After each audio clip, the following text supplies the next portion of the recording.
for me that comes to mind is Kevin Durant. Because Durant now is going to be running into two separate buzzsaws. Whatever happens with the Golden State Warriors in the West, because the Warriors could be building right now a dynasty. I mean, who knows? The Warriors now could be the new Michael Jordan Bulls, where they've got one of the great guards of all time, one of the great scorers of all time, the greatest shooter ever to play, and that team just starting to feel itself. You can't tell me that the Warriors don't have the opportunity or the potential to win multiple championships, especially if they get one this year. I mean, who knows how long they could dominate. KD could run into that every year if he stays in the West.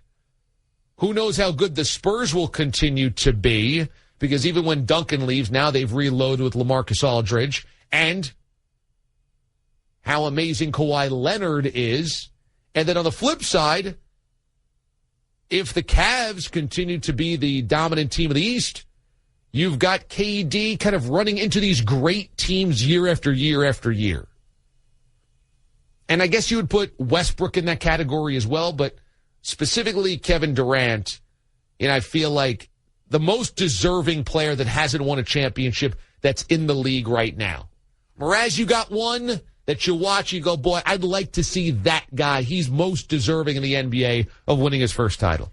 I would like to see Derrick Rose win an NBA title just because of all the injuries and everything he's been through. I know he's not the same superstar he once was, but I'd love to see him at the end of his career latch on with another team, be able to win a title. How much has he gone through injury-wise? He deserves it, in my opinion. How about Melo? I mean, I don't think anybody thinks about Melo in those terms anymore, but Melo's a superstar, but when you think of Melo, do you really want to see Melo win an NBA title unless you're a Knicks fan? Is he not deserving of winning a title because he hasn't been a team guy? Exactly. He does. He's not a team guy. It's not like he speaks great after the games where you're like, man, I love this guy. Like, there's nothing you should really love about Melo. He's not a bad guy, but like, what about Melo does anybody really love? Well, I mean, he's been, I would say, a top 5 player for a long time in the NBA. Maybe he's not that anymore, but let's see, he comes in over a decade ago. It's been 11 or 12 years. He's been a bona fide scorer. He's been the face of his team for more than a decade.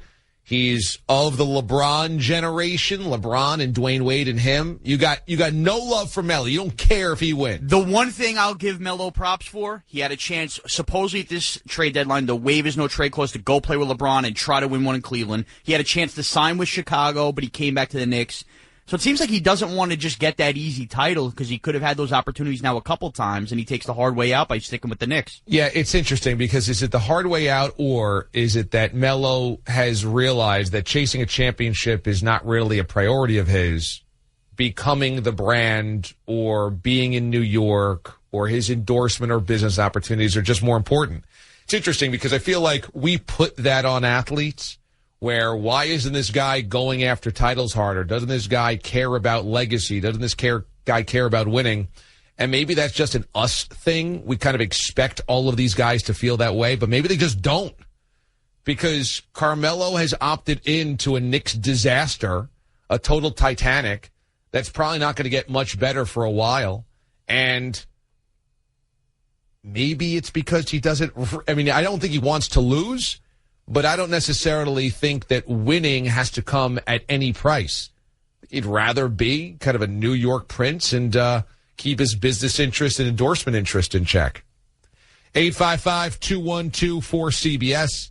So we'll throw that out there for you this morning.